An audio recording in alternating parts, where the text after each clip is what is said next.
چیلم محرم الحرام کے بعد ابتدائی دنوں میں ہوتا ہے، جن میں اہل بیت اور کی مصیبتوں کا سلسلہ یاد کیا جاتا ہے۔ ان دنوں میں بھی عزاداری جاری رہتی ہے، مجلس، جلوس، ماتم، نیاز کا اہتمام بھی جاری رہتا ہے۔ اس کا مقصد صرف امام حسین رضی اللہ تعالیٰ عنہ کی شہادت کو یاد رکھنا ہی نہیں ہوتا، بلکہ کربلا کے بعد اہل بیت پر جو ظلم و ستم ہوئے ان تکالیف کو بھی بیان کرنا ہوتا ہے۔ اہل بیت کی قید بننے کا ذکر۔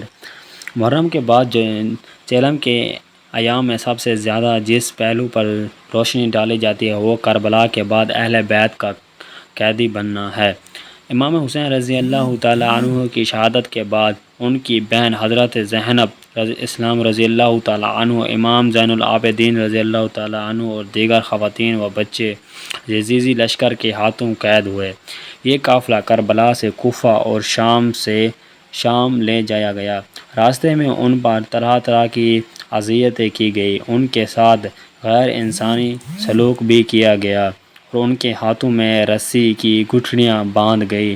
ننھے سر، ننگے پاؤں، یتیم، تپتی دھوپ میں انہیں شہر بہ شہر پھراتے رہے۔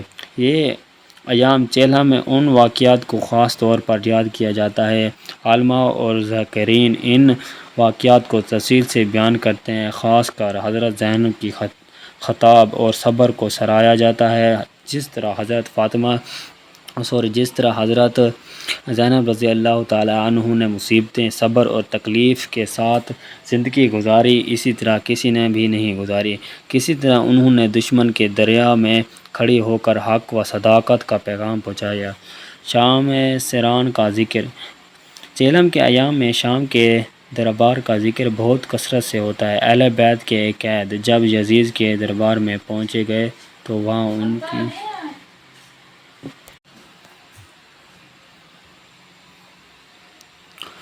مجلس اور جلوس۔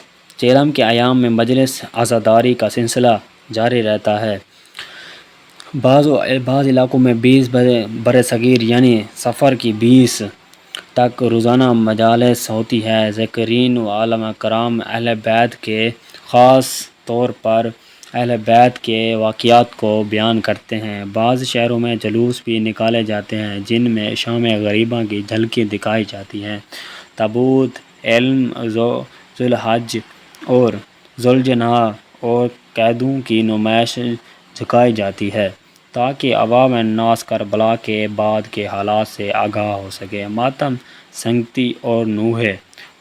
چیلم کے ایام میں ماتم سنگین نوحے خوانی کرتے ہیں اور ان نوحوں میں زیادہ تر وہ دردناک اشعار شامل ہوتے ہیں جن میں حضرت سکینہ رضی اللہ تعالیٰ عنہ اور حضرت زینب رضی اللہ تعالیٰ عنہ اور امام زین العابدین کے غم بیان کیے گئے ہوں۔ ہر محلہ، ہر شہر میں نوحے خوانی کی آوازیں گونجتی ہیں جو کربلا کے بعد اہل بیت کی ہلاکت یعنی کہ حالات راز کو زندہ رکھتی ہے۔ نیاز و لنگر۔ چیلم کے دنوں میں بھی نیاز اور لنگر کا اہتمام کیا جاتا ہے۔ عوام الناس بڑی عقیدت سے ان نیاز کو کھاتی ہے۔ چھبیلیں بھی لگائی جاتی ہیں اور انہیں کھانا پینا کا سامان بھی دیا جاتا ہے جسے نیاز کہتے ہیں۔ نیاز کے طور پر غریبوں میں تقسیم کیا جاتا ہے۔ اس کا مقصد ثواب حاصل کرنے کے ساتھ ساتھ امام حسین رضی اللہ تعالیٰ عنہ اور ان کے رفیق کی قربانیوں کو یاد رکھنا ہے۔ بعض علاقوں میں محرم کے بعد بھی رکھے جاتے ہیں اور چیلم کے آخر دن ان کا اہتمام جاری رہتا ہے۔ ان بڑے عقیدوں سے بنایا اور سجایا جاتا ہے اور کئی علاقوں میں 20 صفر یا اس سے بھی بعد تک یہ تہذیب گھروں یا عامہ بارگاہوں میں رکھی جاتی ہے۔ اس طرح حضرت زینب رضی اللہ تعالیٰ عنہ نے مصیبتیں، صبر اور تکلیف کے ساتھ زندگی گزاری، اسی طرح کسی نے بھی نہیں گزاری۔ کسی طرح انہوں نے دشمن کے دریا میں کھڑی ہو کر حق و صداقت کا پیغام پہنچایا۔ شام سیران کا ذکر۔ چیلم کے ایام میں شام کے دربار کا ذکر بہت کثرت سے ہوتا ہے۔ اہل بیت کے قید جب یزید کے دربار میں پہنچے گئے تو وہاں ان کی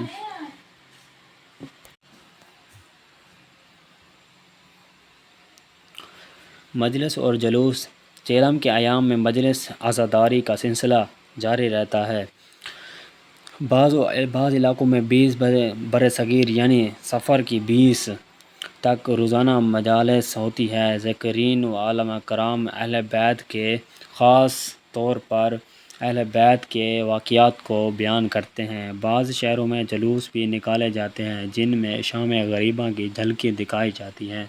تابوت علم ذوالحج اور ذوالجناح اور قیدوں کی نمائش دکھائی جاتی ہے تاکہ عوام الناس کربلا کے بعد کے حالات سے آگاہ ہو سکے۔ ماتم سنگتی اور نوحے چیلم کے ایام میں ماتم سنگین نوحے خوانی کرتے ہیں اور ان نوحوں میں زیادہ تر وہ دردناک اشعار شامل ہوتے ہیں جن میں حضرت سکینہ رضی اللہ تعالیٰ عنہ اور حضرت زینب رضی اللہ تعالیٰ عنہ اور امام زین العابدین کے غم بیان کیے گئے ہوں۔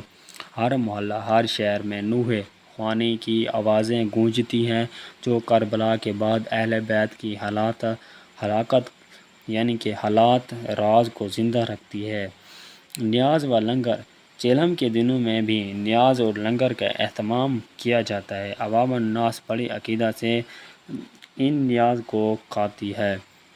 سبیلیں بھی لگائی جاتی ہیں اور انہیں کھانا پینا کا سامان بھی دیا جاتا ہے جسے نیاز کہتے ہیں۔ نیاز کے طور پر غریبوں میں تقسیم کیا جاتا ہے۔ اس کا مقصد ثواب حاصل کرنے کے ساتھ ساتھ امام حسین رضی اللہ تعالیٰ عنہ اور ان کے رفیق کی قربانیوں کو یاد رکھنا ہے۔ بعض علاقوں میں محرم کے بعد بھی رکھے جاتے ہیں اور چیلم کے آخر دن ان کا اہتمام جاری رہتا ہے۔ ان بڑے عقیدوں سے بنایا اور سجایا جاتا ہے اور کئی علاقوں میں 20 صفر یا اس سے بھی بعد تک یہ تہذیب گھروں یا عامہ بارگاہوں میں رکھی جاتی ہے۔